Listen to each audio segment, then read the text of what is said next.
who learns to sit with herself in silence becomes the most unpredictable force in the room.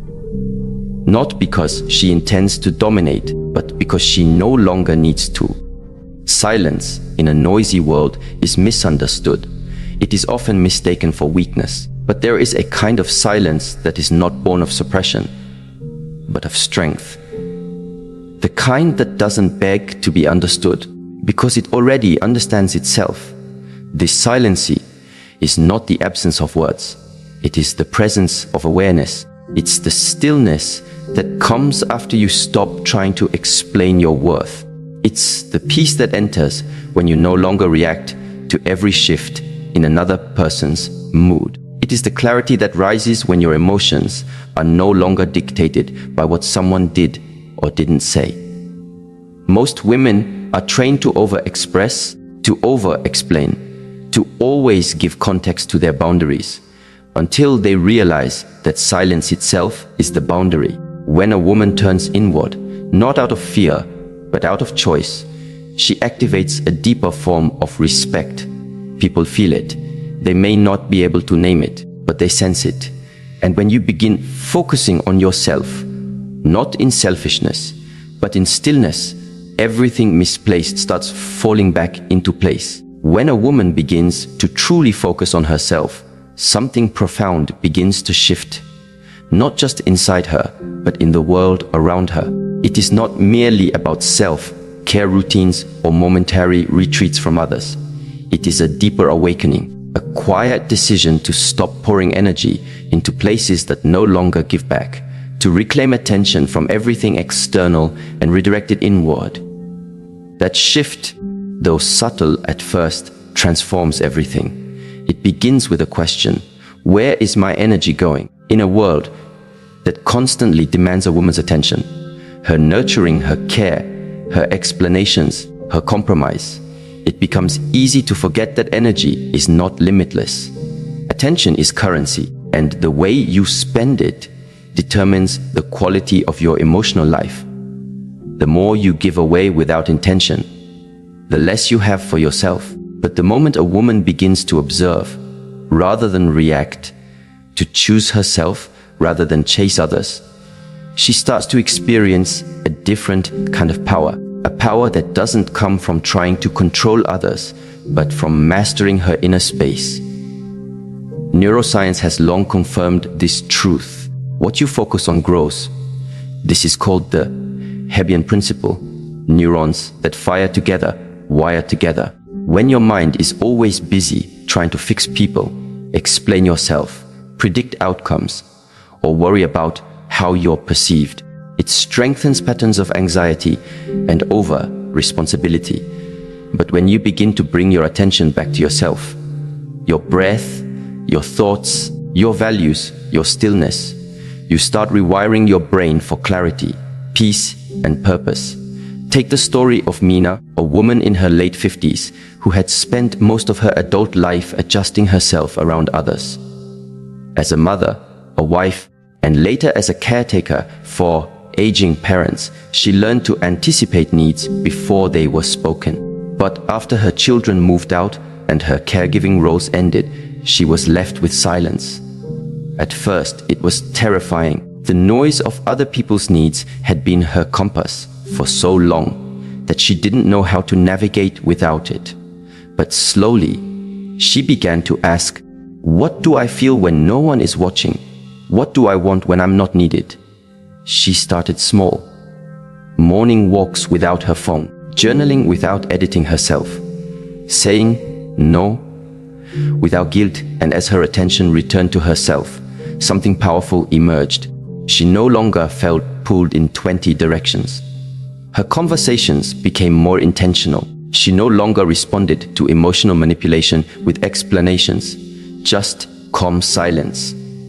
And to her surprise, people began to treat her differently, not because she demanded respect, but because she radiated it from within. Focusing on yourself is not abandonment of others. It is anchoring within yourself so you don't get lost in others. You begin to recognize your patterns, where you overextend, where you seek validation, where you betray your intuition to keep the peace. And each time you notice, you interrupt the automatic cycle. That moment of noticing is power. It's awareness becoming action. There is a sacred discipline in remembering yourself before you remember others. It requires asking before every yes, whether it's rooted in fear or integrity. It means pausing before reacting. To ask, is this worth my energy?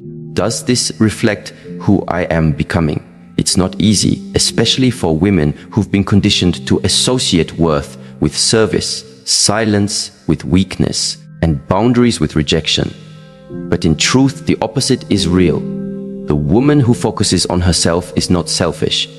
She is self-aware, and self-awareness is the foundation of every healthy relationship. Without it, we end up performing roles instead of being present. We absorb moods, mirror dysfunctions, and confuse emotional over-availability with love. But when we are centered within, we can discern between what belongs to us and what doesn't. We no longer take things personally. We stop rescuing people from lessons they are meant to learn. One of the most misunderstood aspects of this journey is the practice of silence. Not the silence of avoidance or passive aggression, but the silence of presence. A deliberate, grounded quiet that listens more than it speaks. That observes without rushing to intervene. That chooses stillness over unnecessary reaction. In this kind of silence, a woman becomes untouchable. Not because she's withdrawn, but because she's anchored. There is something deeply powerful about a woman who does not rush to fill the silence. In an argument, she does not need to be louder to be heard. In relationships, she does not over-explain to earn space. Her calm becomes her clarity, and her silence becomes her boundary. Silence offers something no amount of speaking can provide: perspective. From a physiological standpoint, silence engages the parasympathetic nervous system, responsible for rest, digestion, and deep insight. When we are reactive, we operate from the sympathetic nervous system, fight or flight, which narrows our thinking and clouds judgment. But silence restores our access to higher thinking, creativity, and emotional regulation. It gives us space to see things for what they are, not what we fear they might be. Jasmine, a mid-career professional in her 40s, discovered this the hard way. She was used to defending herself in every conversation, trying to be understood by people who had already made up their minds. Every time someone questioned her intentions or minimized her emotions, she would jump in with explanations, justifications, or arguments. It drained her until one day, during a heated moment with her partner, she paused. She said nothing, not out of resignation, but out of awareness. She realized in that instant that her peace was not up for negotiation. The silence that followed was more powerful than any point she could have made.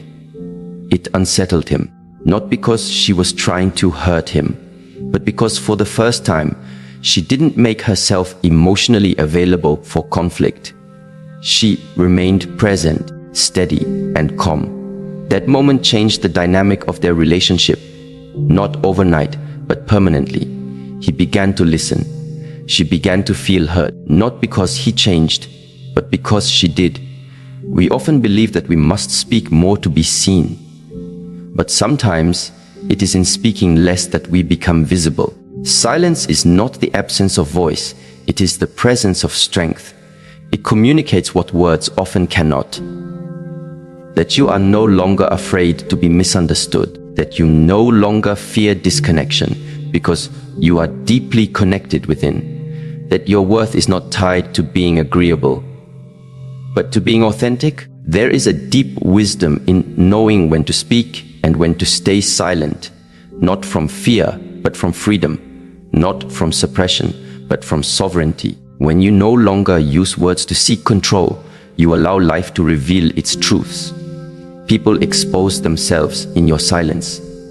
Their intentions surface, their values become visible. You no longer have to investigate or argue. You just observe.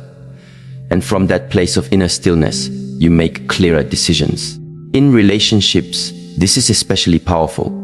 When a woman focuses on herself and practices the discipline of silence, she begins to see dynamics that were once invisible to her. She notices how some people only connect through chaos, how others expect emotional labor without offering it in return, how some conversations are not exchanges, but power struggles in disguise. And most importantly, she sees her part in it, not to blame, but to reclaim responsibility. Every moment of silence becomes a mirror, and what you see in that mirror is not always comfortable. You might notice patterns of over-explaining, chasing closure, or giving second chances out of loneliness. But in seeing them clearly, you stop being ruled by them. You begin to act rather than react, and that alone changes everything. This journey does not require you to isolate yourself, but it does ask you to stop abandoning yourself. It invites you to slow down long enough to ask, who am I without the noise? What do I value when I'm not performing? What emotions arise when I'm not distracted? Silence creates space for these questions. It reveals the internal architecture of your life, the values, beliefs, and wounds that shape your relationships. And once seen, they can be healed, rewritten, aligned. One of the most important realizations a woman can have is this: not everything requires your energy. Not every message needs a response. Not every misunderstanding needs clarification. Not every question deserves an answer. The moment you realize that your presence is enough, you begin to conserve your energy for what truly matters. This kind of self-focus is not a destination. It's a daily practice. A return again and again to the present moment, to the breath, to the truth that you don't have to chase what aligns with you. You attract it by being aligned. And so the silence continues, not as an escape from the world, but as a deeper way of engaging with it, with clarity, with discernment, with grace. A woman who focuses on herself and stays silent does not disappear. She becomes more visible than ever, not in noise, but in essence. And the world cannot help but rearrange around her. A woman who learns to master her emotions is not just in control. She is free. Free from the chains of overreaction, free from the cycles of regret, and free from the grip of patterns that once dictated her responses. Emotional sovereignty is not about being unfeeling. It's about not being owned by every passing feeling. It's knowing that you can feel deeply and still respond wisely. You can be hurt and still act from alignment. You can feel love, grief, anger, confusion, and still remain grounded in your values. Many people believe emotions are either something to be expressed impulsively or something to be suppressed entirely. But both extremes lead to inner imbalance. One makes you a slave to your reactions, the other disconnects you from yourself. True emotional power lies in the space between impulse and stillness. It is the cultivated ability to feel everything and yet not be consumed by anything. There is a teaching from ancient Eastern traditions that says, control your breath and you control your life. And indeed, modern neuroscience agrees. When a woman pauses and breathes consciously before responding to provocation, her brain shifts from the amygdala, where emotional reactivity is born, to the prefrontal cortex, where logic, reflection, and wisdom reside. This is not just spiritual advice, it is biological reality. Consider the story of Elia, a woman who for years was known for her fire. When someone crossed a line, she met them with intensity. Her voice rose, her heart raced. She fought back with words, proving her intelligence, her sharpness, her refusal to be disrespected. But each time, even when she won the argument, she walked away feeling drained. She realized that her reactions, while justified, were costing her more than the original offense: her peace, her power, her clarity. One day, during a tense conversation with a colleague who had undermined her work in a meeting. She felt the familiar heat rising. The urge to respond immediately, to defend, to correct, but something in her shifted. She inhaled slowly, and instead of reacting, she simply paused, looked at him, said nothing. That pause, just a few seconds, wasn't empty. It was full of restraint, full of grounded energy, full of quiet power. In that pause, she realized something.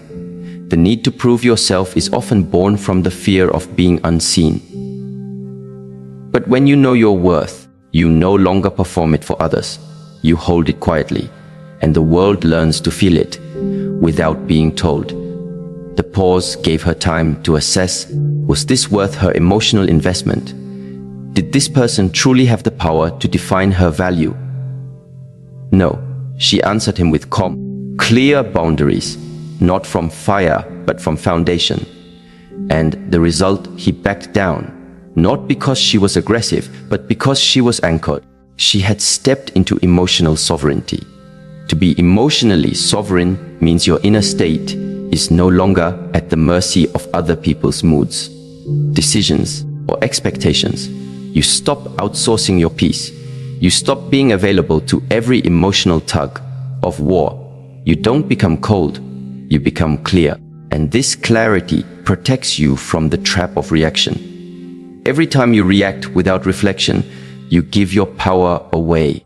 You let someone else set the rhythm of your nervous system. But when you pause, when you breathe, when you choose instead of react, you reclaim authorship over your inner world. This is especially vital in intimate relationships, where emotional triggers are most deeply rooted. Partners often mirror each other's wounds. One's insecurity feeds the other's defensiveness. One's silence triggers the other's abandonment. One's need for control collides with the other's need for freedom. Without emotional sovereignty, these dynamics spiral into conflict, misunderstanding, and resentment. But with awareness, they become portals for growth. Sophia, a woman in her late 30s, once described how every argument with her partner would end in her crying, shouting, or walking away in anger. She felt unheard, invalidated, emotionally exhausted. But as she began a daily practice of breathwork and emotional journaling, something changed. The next time conflict arose, she noticed her body first. The tightening in her chest, the clenching of her jaw, the quickening of her breath. Instead of reacting, she said, "Give me a moment." She stepped away, not to retreat, but to return to herself. She sat, she breathed. She asked herself not just what she felt, but why she felt it. Was it about him, or something deeper? And then, when she returned, she spoke, not from the storm, but from the center of it. The conversation that followed was the first they'd had in months that didn't end in emotional chaos. It wasn't perfect, but it was present. Emotional sovereignty is not achieved by force. It is practiced through daily attention, through the habit of awareness, through the discipline of self-honesty. It is cultivated in quiet moments when no one is watching, where you choose to observe rather than indulge the narrative. You choose to breathe instead of blame, to inquire instead of accuse. And this kind of presence doesn't just benefit your relationships with others. It deepens your relationship with yourself. You begin to trust yourself more. You stop second guessing every decision. You no longer need to crowdsource your worth or use someone's love as proof of your value. You begin to carry yourself with a quiet assurance. One that says, "I know who I am. I know what I feel, and I will no longer abandon myself for comfort or approval." This leads naturally into another kind of transformation, the power of embodied stillness. Not only does a woman's emotional mastery radiate through her words, or lack of them, but it speaks even more loudly through her presence, through how she moves, how she sits, how she breathes, how she listens, and most importantly, how she holds herself when no one else is holding her. The body is not just a vessel, It is a language. It tells others how to treat you before you speak. Posture, tone, eye contact. These are not just social cues. They are energetic signatures. They communicate whether you are grounded or scattered, open or guarded, calm or reactive. When a woman walks into a room with presence, she does not have to announce her strength. It is felt. It is not the presence that demands attention. It is the presence that holds attention. This doesn't come from performing confidence. It comes from cultivating inner alignment. Imagine Maya, a soft-spoken woman who was often overlooked at work meetings.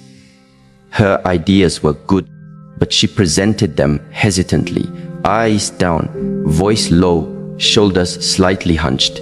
She didn't realize her body was communicating doubt, even when her words were clear.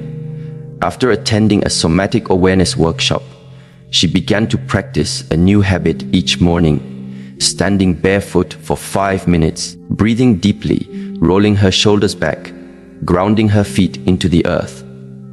Over weeks, something shifted. She wasn't trying to be someone else. She was returning to herself, inhabiting her body fully. Her voice became steadier.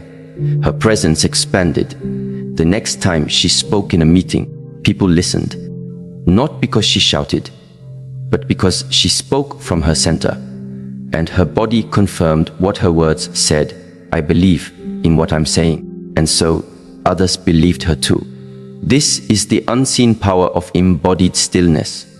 You don't have to yell to be heard. You don't have to push to be taken seriously. You have to be aligned internally and externally. Breathwork, posture, stillness. These are not just wellness trends. They are foundational practices for women who want to move through life with clarity and respect. The breath especially is a tool often overlooked. It is the bridge between mind and body, between thought and action, between reaction and response. In moments of emotional intensity, one deep, intentional breath can change the entire trajectory of a conversation. The practice of conscious breathing rewires the body's stress response.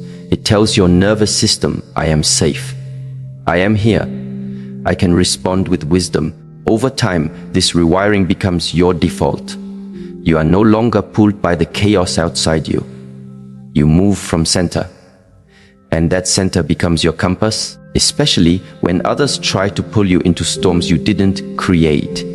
Embodied stillness also teaches you patience. In a world of urgency, a woman who moves slowly, who responds after reflection, who doesn't rush to fix or explain, becomes a mystery. Not because she hides herself, but because she reveals only what is aligned. Her yes is clear, her no is unwavering. Her time is sacred. This kind of presence doesn't push away others. It invites truth. It creates a relational field where only authenticity can survive. People can feel when you are present, not just physically, but energetically. They feel safer around you, not because you cater to them, but because you are not at war with yourself. And this, in turn, creates emotional safety in relationships. When your presence is grounded, your partner no longer feels the pressure to guess your mood, manage your triggers, or decode your reactions. You create a space of emotional predictability, not by being passive, but by being internally consistent. Children, too, sense this. A mother who is emotionally sovereign and embodied teaches not by her words, but by her way of being. She models what it means to be present in discomfort, to pause in conflict, to breathe through overwhelm, and that example becomes an inheritance more valuable than any advice. To live in this way requires intention. It is not automatic, it must be cultivated, but the reward is immeasurable. Your relationships evolve, your decisions clarify, your energy deepens. You become a quiet force, not for domination, but for peace, not for attention, but for alignment, not to prove, but to be. And in that being, others are moved, not by what you do, but by who you are, because you are no longer just reacting to life. You are responding to it from a place of inner truth. and that truth becomes the most powerful thing in the room. Every woman carries within her a rhythm, an energy, a signal that precedes her words and even her actions. Before she speaks, before she responds, even before she enters the room, there is a kind of transmission that takes place. It is subtle, but it is unmistakable. It is her emotional frequency. And the truth is, people don't just hear what you say, they feel who you are. The mirror effect teaches us that relationships are reflections. What we carry inside, we end up projecting outward. What we avoid internally often manifests externally in the people we attract or repel, in the conflicts we repeat, in the silence we endure, and even in the love we accept. When there is inner disorder, chaos seems to find us no matter how much we run from it. But when there is inner peace, things around us begin to quiet down. Not because the world changes, but because our relationship with it transforms. Imagine a woman who carries unresolved grief in her heart. She may look composed, even smile in public, but something in her frequency speaks of heaviness. Without realizing it, she attracts partners who are emotionally unavailable, mirroring back her own disconnect. Or think of a woman filled with self-doubt. She may speak words of affirmation, but her energy subtly communicates hesitation. And so she finds herself in dynamics where her boundaries are tested, her voice is overlooked, her confidence is questioned. This is not to blame, but to awaken. The mirror effect is not punishment, it is revelation. Life keeps showing us through others what we still need to address within. When you begin to center yourself in truth, not performance, not fear, but truth, everything around you becomes clearer. Not easier, but clearer. A woman once shared how she kept ending up in relationships where she felt used. Every man she dated seemed charming at first, but would later become cold, controlling, or indifferent. At first, she blamed them. Then she blamed herself. But after deep reflection, she realized she was operating from a subconscious belief that her worth was transactional, that love had to be earned through effort. She was overgiving, over-explaining, and overextending herself in hopes of receiving scraps of affection. Her energy was saying, "Please see me," even when her words said, "I'm fine." When she stopped trying to fix others and turned inward, things changed. She began to sit in silence more often, to listen to her own breath, to observe her emotional patterns. She didn't try to be liked. She tried to be honest. She didn't rush into intimacy. She watched people slowly. And she realized something profound. When she became emotionally consistent with herself, people could no longer manipulate her. She stopped attracting chaos. Her stillness began to act as a filter. The mirror effect doesn't just reveal what is broken. It reveals what is possible. When your internal world is ordered, aligned, and nourished, your relationships become reflections of that harmony. It's not magic, it's resonance. We draw people into our lives who vibrate at a similar emotional level. And as we raise our own frequency, not by pretending, but by healing, our environment begins to shift.